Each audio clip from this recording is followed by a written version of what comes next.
नमस्कार, स्वागत है आपका न्यूज वॉच इंडिया में और आपके साथ मैं हूं देवेंद्र सिंह। बुलेटिन का आगाज करेंगे एक बड़ी खबर के साथ। मेरठ से बड़ी खबर है, जहां पर 400 लोगों के ईसाई धर्मांतरण का यह मामला है। 3 महिलाओं को पुलिस ने गिरफ्तार किया है। बड़ी जानकारी आपको दी जा रही है। दर्ज मुकदमे में नामजद हैं तीनों महिलाएं और मिशनरियों के नेताओं का करती थी समर्थन। बड़ी जानकारी आपको दी जा रही है। धर्मांतरण के कृत्य में शामिल थी तीनों महिलाएं और तीनों महिलाओं को कहीं ना कहीं गिरफ्तार किया गया है। एक बड़ी सफलता पुलिस के हाथ लगी है और ब्रह्मपुरी थाना पुलिस ने महिलाओं को गिरफ्तार किया है। तो ईसाई धर्मांतरण का ये पूरा मामला है, जहां पर 3 महिलाओं को गिरफ्तार किया गया है। इस समय की बड़ी जानकारी आपको दी जा रही है।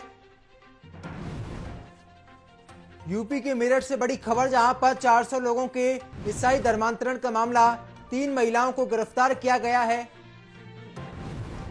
और साथ ही कई लोगों के फरार होने की जानकारी भी सामने आ रही है।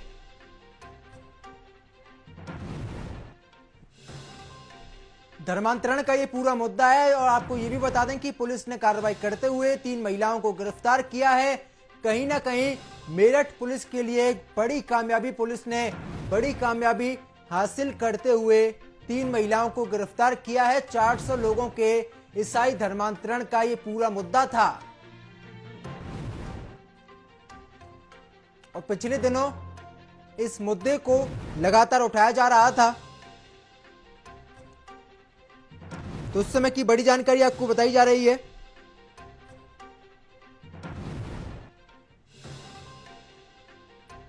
पुलिस ने कार्रवाई करते हुए 3 महिलाओं को गिरफ्तार किया है।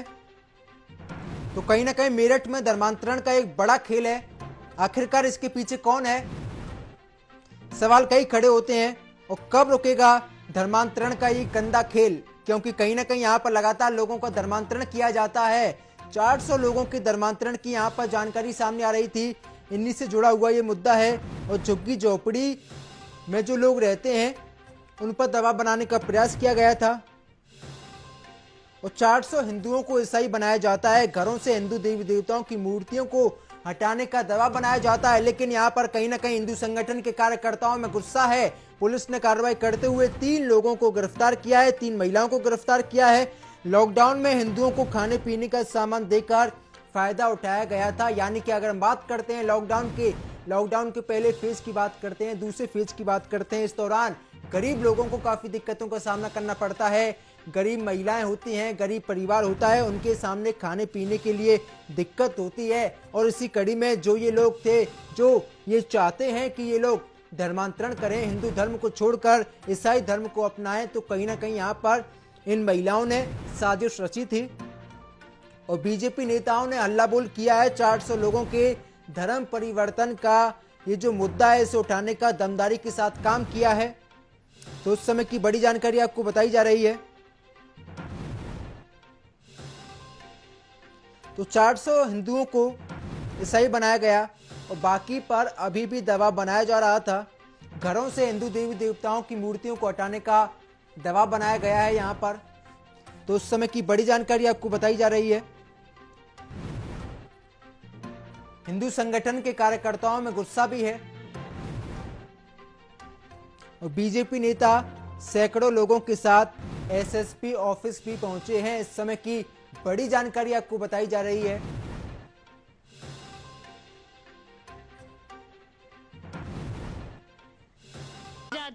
फिरोज नाम। किस धर्म से हो आप? हिंदू जात में। क्या आपको जबरन ईसाई बनाया गया? नहीं जी, हम गए नहीं वहाँ भवन में। लड़की हमारी जाने लगी थी, हमने लड़की को मना करा। मैंने कहा बेटा, जैसे हम पूजा पाठ कर रहे हैं अपने में, ऐसे ही तुम भी आओ। इसने 1 महीने गई, फिर इसके बाद हमने इसे रोक लिया। कहाँ गई थी 1 महीने? इसे यहाँ क्या भवन बना, यहाँ चर्च बना, दुआ प्रार्थना होती थी और सारे बच्चे जाते थे, ये भी चली जाती थी। हमने इसे रोका, हमने कहा जाना मत। हमने इसे रोक लिया, हमने कहा अपने जाति धर्म में चलेंगे, हम इस उसमें परमेश्वर में नहीं जाएंगे।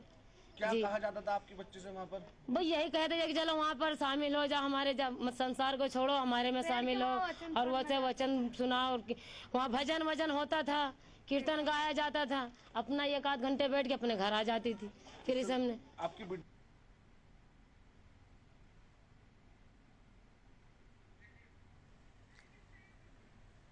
तो 3 महिलाओं को पुलिस ने गिरफ्तार किया। इस समय की बड़ी जानकारी आपको दी जा रही है।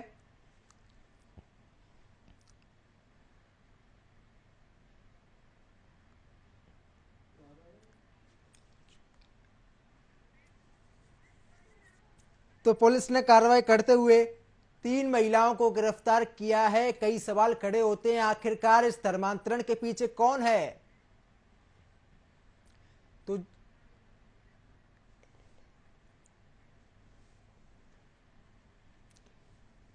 तो मदद के नाम पर 400 लोगों का धर्म परिवर्तन करा दिया जाता है। हालांकि ये आरोप हैं, आरोपों में कितना दम है?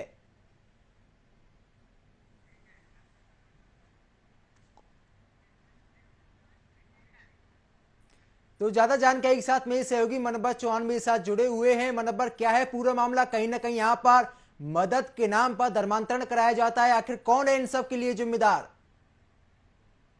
देखिए, पश्चिमी उत्तर प्रदेश में इस तरह की घटनाएं पहले भी आती रही हैं जी। मेरठ से सटा है एक शामली, यहाँ पर भाजपा के नेता हुआ करते थे हुकुम सिंह। हुकुम सिंह ने आरोप लगाया था कि कुछ गुंडे हैं, मवाली हैं, जो लोगों को मारते हैं, पीटते हैं और धर्मांतरण कराते हैं। इस मुद्दे को बड़े स्तर पर उठाया गया और भाजपा ने इस मुद्दे को 17 के चुनाव से पहले भी उठाया, कई बार उठाया गया। लेकिन अब मेरठ में जो ये धर्मांतरण का जिन है एक बार आया है और बड़े स्तर पर धर्मांतरण का आरोप लगा है। यहाँ पर भाजपा नेता कल सैकड़ों की संख्या में लोगों को लेकर मेरठ के कमिश्नरी और एसएसपी दफ्तर पहुंचे थे। करीब 400 लोगों का धर्मांतरण करने का आरोप लगा था। हालांकि इस पूरे मामले में गंभीरता को देखते हुए क्षेत्राधिकारी ब्रह्मपुरी को इसकी जांच दी गई और ब्रह्मपुरी क्षेत्राधिकारी की जांच के बाद इस पूरे मामले में 9 लोगों के खिलाफ मुकदमा कायम कर लिया गया और फिलहाल 3 लोगों को गिरफ्तार किया गया है और दिल्ली के एक पादरी बताए जा रहे हैं जिससे इसके तार जोड़े जा रहे हैं। और पूरा मामला सीधे तौर पर दिखाया जाए कि मेरठ के दिल्ली रोड पर एक मुकुट महल है, उसके ठीक पीछे एक बस्ती है, इसको मलिन बस्ती, अस्थायी बस्ती कह सकते हैं। ये अस्थायी बस्ती है, इसमें बड़ी तादाद में एक धर्म के लोग रहते हैं और इस धर्म के जो लोग रहते हैं इस पूरी बस्ती में लॉकडाउन के दौरान खाना जो मुहैया कराने की बात थी वो यहाँ पर कराया गया और बड़े स्तर पर यहाँ खाना खराब भी किया गया था। उसकी भी वीडियो पहले वायरल हुई थी। मनोबल, ये समझना बेहद ही जरूरी हो जाता है क्योंकि यहाँ पर पिछले करीब 2 साल से ये धर्मांतरण का खेल चलता है, लॉकडाउन लगता है और मदद के नाम पर यहाँ पर धर्मांतरण किया जाता है। यानी कि साफ मैसेज जाता है कि पिछले कई सालों से ऐसा खेल चल रहा था, लेकिन पुलिस ने यहाँ पर जरा भी कोई एक्शन नहीं दिखाया। क्या पुलिस को इस बारे में कोई भी जानकारी नहीं थी? देखिए, ये मैं आपको बता दूं कि पुलिस को शायद जानकारी नहीं थी। अगर इस तरह की जानकारी पुलिस को होती तो शायद इसमें पहले एक्शन हो गया तो होता, क्योंकि साफ है, उत्तर प्रदेश सरकार के आदेश निर्देश साफ है कि धर्मांतरण का कोई भी मामला होगा उस पर कार्रवाई होगी। पहले देखा गया था लव जिहाद, उसमें धर्मांतरण की बात आती थी, उसमें कार्रवाई हुई, कानून बना। तो लेकिन अब ये मुकुट महल के पीछे एक बस्ती है, मलिन बस्ती है, एक गरीब तबका रहता है। लॉकडाउन के दौरान कुछ लोग आए, खाना मुहैया कराया और बरगला कर यहाँ पर एक धार्मिक स्थल बनाया गया है। उस धार्मिक स्थल में बड़े लोगों को बुला करके पूजा अर्चना कराने की बात की गई। हालांकि भाजपा के नेताओं के कानों में जब ये बात पड़ी तो वो तमाम लोगों को लेकर पहुंचे और पूरे मामले में हंगामा करते हुए मुकदमा कायम करा दिया। लेकिन हैरत की बात यह है, यहाँ पर जो लोकल इंटेलिजेंस यूनिट और इसके अलावा आईबी कह सकते हैं इंटेलिजेंस यूनिट जो है वो फुल नजर आए हैं, क्योंकि जितने भी लोग शहर में रहते हैं, शहर के आसपास रहते हैं, प्रशासन को जानकारी होनी चाहिए कि वो लोग कौन है, कहाँ से आए हैं और कैसे आके बस गए हैं और वो करते क्या है।